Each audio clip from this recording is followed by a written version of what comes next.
During an invasion of Shell City, one of the officers from the 153rd Marine Corps base is eliminated by Miss Valentine, who works for a criminal organization called Baroque Works.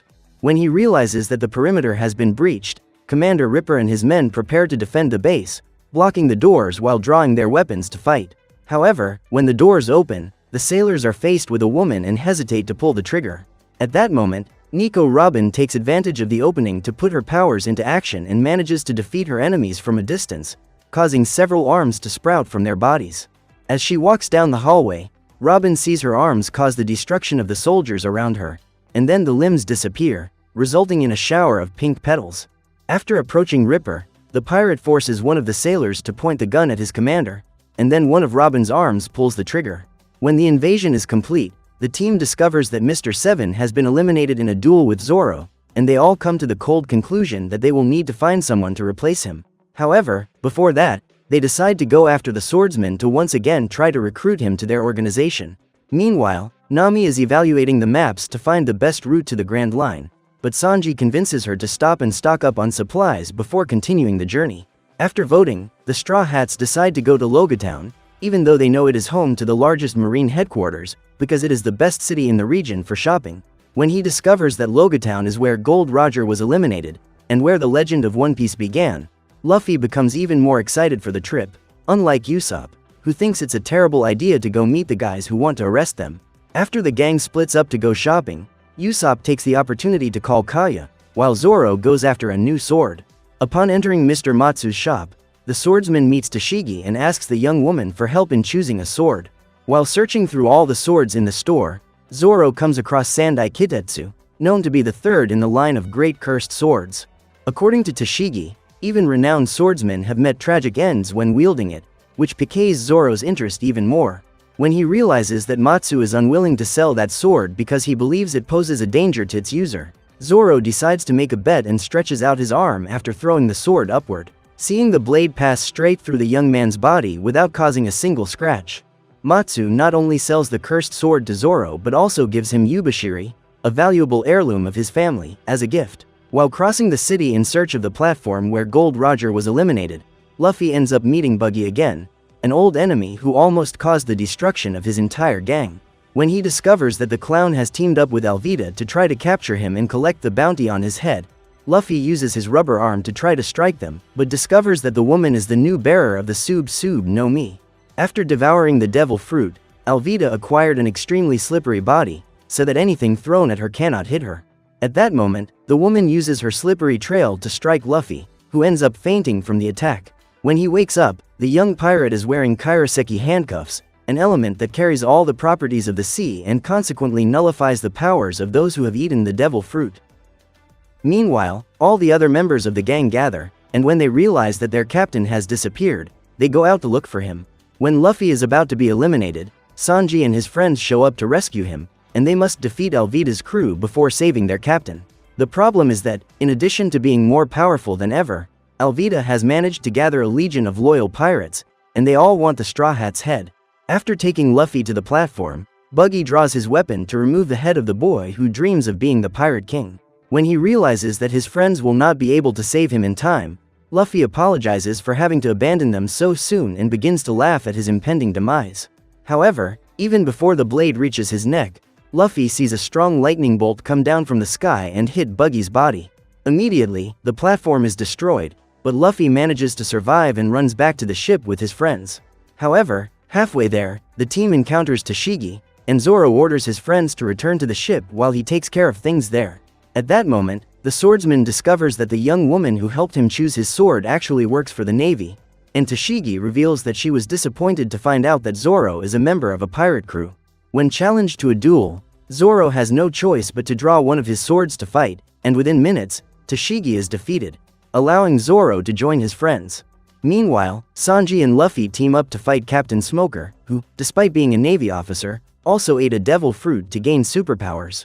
When he realizes that he will not be able to land a blow on his opponent, since his body is made of smoke, Luffy tries to think of a new plan to defeat him. However, in the meantime, he ends up being captured and is about to be eliminated by Smoker when a mysterious man appears and prevents the officer from hurting the young man. Upon arriving at the ship, Sanji asks the captain who the man who saved him was, but Luffy says he has never seen that guy before.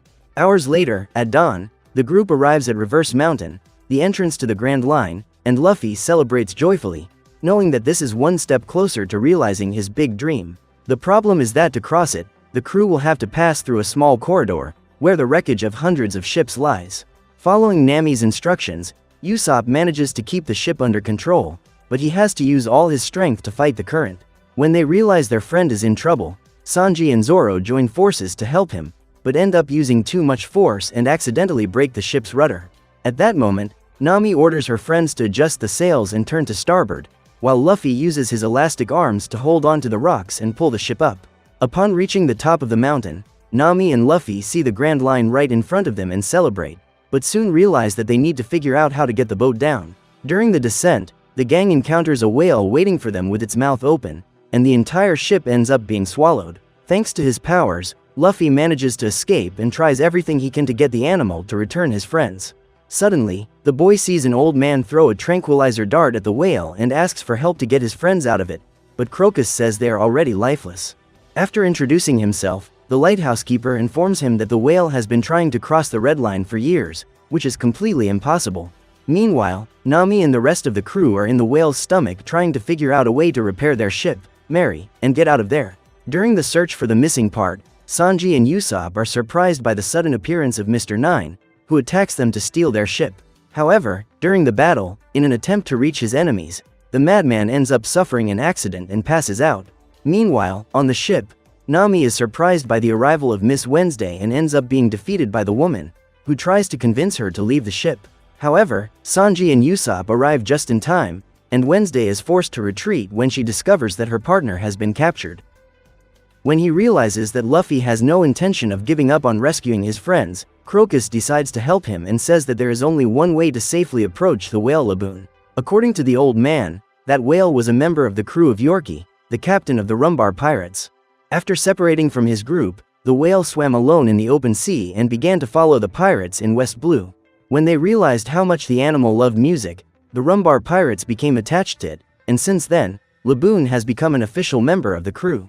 However, Yorkie knew that the whale would never be able to survive in the waters of the Grand Line, where all kinds of sea monsters live. So, the pirate asked Crocus for help in keeping Laboon safe until his crew finished their journey, so they could come back for him. However, years passed and Laboon's crew never returned. The poor thing thinks his friends are sailing on the other side of that wall, and believes that if he can get through it, he can reach them. But the truth is that the Red Line is impenetrable, and if he continues like this, Laboon will hit his head on the rocks until he loses his life. Day after day, Crocus does his best to prevent the whale from hurting itself, but as soon as the sedative wears off, he starts banging her head on the rocks again. When he hears the sound of the animal trying to cross the wall, Luffy risks his life to go to him and begins to sing the famous song of the Rumbar Pirates. Upon hearing that song, Laboon returns to the surface and cries, as the song reminds him of the friends he has lost. At that moment, Luffy asks the whale to free his companions, so the animal opens its mouth so they can leave. Before continuing his journey, Luffy draws a skull on Laboon's head and declares that it now belongs to his crew. So, the whale can't keep banging its head against the wall, because if it does, the symbol will disappear. Finally, Luffy promises that as soon as his mission is complete, he will return for Laboon, and they can travel together. After saying this, the Straw Hats continue their journey to the next island, taking their 2 new prisoners with them. However, thanks to Luffy's naivety, who thought it was a good idea to free Miss Wednesday, both managed to escape before the crew could even reach Cactus Island. To their surprise, after docking on the island, Luffy and his crew are extremely well received by the residents and even by the mayor, who welcomes them in an almost suspicious manner. Normally, people don't like pirates, but there in Whiskey Peak, Igaram says that sea travelers are very welcome. When the bell rings, the man invites the strangers to dinner and the crew is welcomed with a big party. Throughout the night, Usopp tells those people about the adventures he has had with his friends in recent days and takes the opportunity to promote himself as a great hero. After winning money from a nun in a drinking contest, Nami plans to climb to the top of the cacti to get a better view of the island and include it on her maps. However, the drunk nun advises her not to go there, and Nami realizes that they are hiding something and becomes even more excited to investigate. At that moment, Sanji and Usopp are lured into a private party with 2 beautiful women, while Luffy indulges in the banquet offered by Igaram. During the meal, the mayor approaches the pirate and says he is impressed with the bounty the Navy is offering for his head. After advising Luffy not to trust people so easily, the man reveals that he is part of the same organization that Miss Wednesday works for and reveals that his codename is Mr. 8. With the help of his saxophone, the criminal manages to hypnotize the young pirate and put him to sleep. While investigating the island's surroundings, Nami discovers the secret that the residents are trying hard to hide. The truth is that everyone in that town hates pirates and only pretends to be welcoming in order to catch them off guard. After hearing the man's confession, Nami knocks him out with her baton and runs to alert her friends. When he leaves the bar, Zoro is followed by 2 other men and soon realizes that they are trying to corner him, but even drunk, the swordsman easily takes down his enemies. After finding her friend, Nami asks Zoro to find Sanji and Usopp while she goes after Luffy. When he enters the bar and sees dozens of opponents coming his way, Zoro is happy to finally be able to test his new swords, and even though he is hit by surprise attacks, the swordsman gets up to continue the battle.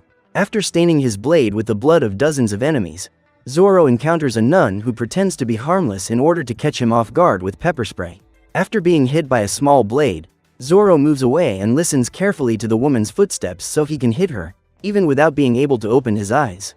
In a few seconds, Zoro regains his vision and continues using his swords to eliminate the other opponents who decide to try their luck by trying to hit him.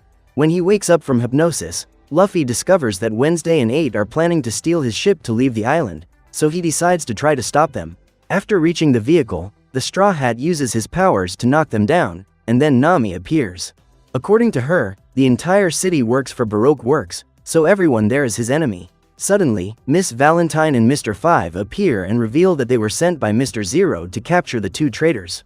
After helping Wednesday and Igaram escape, Nami orders them to explain themselves, and the young woman reveals that they both infiltrated Baroque Works to try to take them down. The problem is that they were unable to gather enough information to bring down the organization, and Igaram ended up being seriously injured during the escape. After introducing himself as captain of the Alabasta Royal Guard, Igaram begs Luffy to take Princess Vivi home safely, as the future of their country depends on it. Even without knowing exactly who Miss Wednesday, whose real name is Vivi, Luffy gives his word that he will escort her back home, so Igaram uses the weapons hidden in his wig to machine gun their enemies while the pirates take Vivi to the ship. According to the princess, Baroque Works has been sowing discord between her father, the king, and the citizens of Alabasta, and because of this, her country is on the brink of civil war. With Igaram's help, Vivi discovered the true identity of Mr. Zero, the leader of that criminal organization, and that information may be enough to save her country. However, when she discovers that Robin has boarded the ship, Vivi realizes that returning to her kingdom will be even more difficult than she could have imagined. After using her powers to neutralize any attack from Luffy and his crew, the woman tries to negotiate a place in the crew in exchange for eternal pose, which will show them the way to a deserted island. This way, the crew will avoid problems when docking at 2 other islands they will encounter along the way and cross the Grand Line at a faster speed. However, instead of accepting the deal, Luffy destroys the device and Robin leaves after warning about the target that the entire team has put on their backs by accepting Vivi on board. Hours later, the Straw Hats arrive at Little Garden and decide to leave the ship to explore the island. After walking around for a while, they discover that they are on a prehistoric island that is home to dinosaurs and scary monsters. While trying to convince Usopp to muster up the courage to go out and explore, Nami is surprised by the arrival of a giant who, after drinking all the beer on the ship, decides to take her for lunch. A few miles away, Sanji and Zoro encounter a T-Rex, but the swordsman manages to neutralize it with a single blow. When he arrives at the giant's cave, Usopp distracts the creature with his heroic stories while Nami tries to find a way out. However, they soon discover that Brogy does not intend to devour them. The truth is that the giant feels very lonely and took the humans to keep him company during lunch. That afternoon, Luffy and Vivi meet the giant Dory, another resident of the island, and discover that every day, when the volcano erupts, the 2 giants who live on that island fight till elimination. After more than 73,000 duels, Brogy and Dory continue the tradition created by an ancient conflict, and every day, the battle between them ends in a draw. According to Dory, giants live for 300 years, and for the past 100 years, their only goal has been to defeat their opponent, even though neither of them remembers the conflict that sparked their enmity. When the 2 enemies meet for battle, Luffy and Usopp split up to cheer for their favorite giant, but Nami is not very interested in that duel, as she is not feeling very well. Suddenly, Brogy stops fighting and everything indicates that he has been poisoned. At that moment, Luffy spots 2 Baroque Works agents standing on a rock and runs towards them. Meanwhile, Usopp tries to stop the duel, but Brogy decides to continue even though he knows he is at a disadvantage and ends up being eliminated by Dory's sword. After capturing Nami, Valentine knocks Usopp down, who runs to alert the surviving giant about what is happening. When he finds out that his partner has been poisoned, Dory becomes enraged and leaves upset, so Usopp decides to do something to save Nami. Upon arriving at Brogy's cave, Dory mourns his perishment and vows to find the person who poisoned him. At that moment, Mr. 3 appears and uses the wax he produces to capture the giant. After being captured and taken to a wax hut where her friends are, Vivi realizes that something is wrong with them and soon notices a paint mark on Nami's skin. Immediately, the princess stretches out her leg to erase that circle, and Nami immediately returns to normal. Soon after, the trio is taken outside and their feet are glued to a cake made of wax. Mr. 3's goal is to turn them into statues so that they will suffer a slow and painful perishment. At that moment, Nami manages to convince the villain to wipe the ink off Zoro's leg, and the swordsman tries to use his swords to free himself. However, he discovers that the wax is as hard as steel, so there is no way to escape. After saving his captain, who was under Miss Goldenweek's control, Usopp runs to the wax monument and Luffy chases Mr. 3 when he discovers that he is the mastermind behind all the evil that has befallen the island. At that moment, Usopp provokes Valentine into attacking him, and her powerful punches end up destroying the wax statues that held the Straw Hats captive. When he reaches Brogy's cave, Luffy comes across the statue built around Dory's body and becomes even more furious. Then, when Mr. 3 uses a wax handcuff to imprison him, the pirate uses that weapon to his advantage and swings his rubber arm to hit his enemy, using the handcuff as if it were a hammer. After winning the duel, Luffy frees Dory and goes to meet his friends. When the team is about to leave the island, the two giants appear to say goodbye. Despite wounding his opponent, Dory wasn't using a sword sharp enough to eliminate him, so Brogy survived and they both decided to let go of their senseless enmity. As soon as the crew begins their journey, a giant sea monster emerges from the water and they are paralyzed, not knowing what to do. However, Brogy and Dory promptly join forces to help them and use their weapons to produce a beam of water so strong that it is capable of cutting the monster in half. Everything seemed to be going well, until on the way to Alabasta, Nami starts feeling unwell and her body begins to show signs of infection. Therefore, her team decides to stop at the first island they find along the way to get medical help, and end up stopping in the Drum Kingdom. Upon arriving at the island, the Straw Hat Pirates are greeted by Dalton, the captain of the Civil Guard, who reveals to the strangers that his island was nearly decimated by Blackbeard's gang. According to him, the only doctor available on that island is Kureha, a witch who lives in a castle on top of a snowy mountain. When they realize that Nami won't survive until dawn, Sanji and Luffy decide to get her to the witch's castle as soon as possible. After tying Nami to his body, Luffy begins to climb the mountain, but ends up slipping halfway up. Luckily, he manages to grab onto the rock in time, but Sanji also slips soon after. During the fall, the cook asks Luffy to continue the mission, but the captain refuses to leave a member of his crew behind and sends his head to retrieve him. Thanks to his elastic neck, Luffy is able to reach Sanji and throw him directly to the top of the mountain. Minutes later, the young pirate also arrives at his final destination, and collapses from exhaustion just before reaching the castle.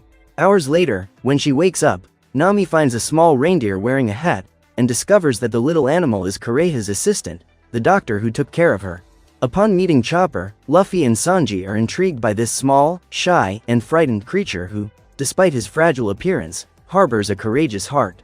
Later, during dinner, Luffy asks Chopper why he doesn't want to join him, and Kureha reveals that the reindeer harbors a lot of resentment towards humans. According to her, Chopper grew up alone, without friends or family. All he had was the worst doctor on the island, who meant everything to him. During the hunt for doctors, Wapol, the tyrannical king who ruled that island, hunted down all the doctors in the Drum Kingdom and kept them imprisoned in the castle. Those who resisted were eliminated immediately, and in a short time, only 2 doctors remained alive, Kureha and Dr. Hirulik, responsible for producing the most sinister medicines imaginable. One night, while fleeing from the king's guards, Hirulik finds a small, gravely wounded creature, and gradually manages to gain its trust. Due to blood loss, Chopper faints and wakes up at the doctor's house, who helps him take care of his wounds. According to the animal, the other reindeer rejected him because of his blue snout, and humans hunted him when they discovered he could talk. So, after asking a few questions, Hirulik discovers that Chopper ate a devil fruit and gained new abilities. Since then, Chopper and Hirulik have been inseparable, and the doctor has been teaching his new apprentice everything he knows. However, the doctor was very ill, and after several years searching for a cure for his illness, he knew he didn't have much time left to live. Therefore, after saying goodbye to Chopper, Hiralik invades the castle with his pockets full of explosives, and gives his life to save his companions who were captured by the king. Before dying, the doctor asks Dalton not to let the guards hurt Chopper, as he knows he will appear at any moment. Seeing the reindeer approaching, the guard positions himself in front of the gates to prevent it from entering the castle, then Chopper grows in size to climb over him. However, during the duel, Dalton advises the creature not to sacrifice its life in vain, and convinces it to leave in order to honor Hiralik's sacrifice. From that day forward, Chopper went to live with Dr. Kureha, who promised to help the reindeer become a real doctor. Meanwhile, while on watch at the city gates, Dalton sees a plume of smoke forming in the forest and decides to go investigate. At that moment, he is struck by arrows from King Waipal's servants and taken before him. When Dalton discovers that the king intends to return to the throne after abandoning his people during Blackbeard's invasion, he asserts that the inhabitants of that kingdom will never accept a tyrant like him back in power. When challenged, Wapol decides to reveal his secret, and shows the powers he acquired after devouring a devil fruit. At that moment, Dalton transforms into a beast and attacks his king, but ends up being stabbed and discovers that Wapol devoured his own army to create even more dangerous soldiers. While Zoro and Usopp try to keep the village safe, Vivi climbs the mountains to warn Luffy and the others about what's coming, but before they have a chance to descend the mountain, Wapol appears at the castle.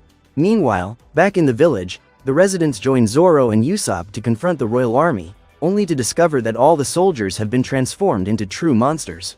Upon discovering that the place has been invaded, Chopper rushes to help Sanji get Nami out of there safely, and assumes his muscular form to defend his patient from the king's henchmen.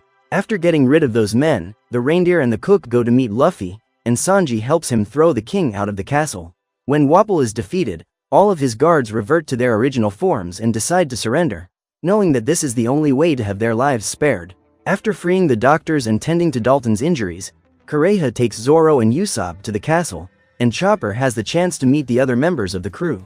At that moment, Luffy invites the reindeer to join his crew, and Chopper accepts the invitation, but before leaving he says goodbye to Dr. Kureha and takes a sled to take his new friends to the beach. That night, they throw a welcome party for Chopper on the ship, and for the first time in a long time, the little guy feels like he truly belongs somewhere. The next stop, finally, is the Kingdom of Alabasta, and Luffy promises to help Vivi's people rid themselves of the threats of Baroque works. Hearing this, the young woman is relieved to know she has friends to count on in that battle, and reveals that Mr. Zero, who commands the entire organization, is actually Sir Crocodile, one of the most wanted pirates on the Grand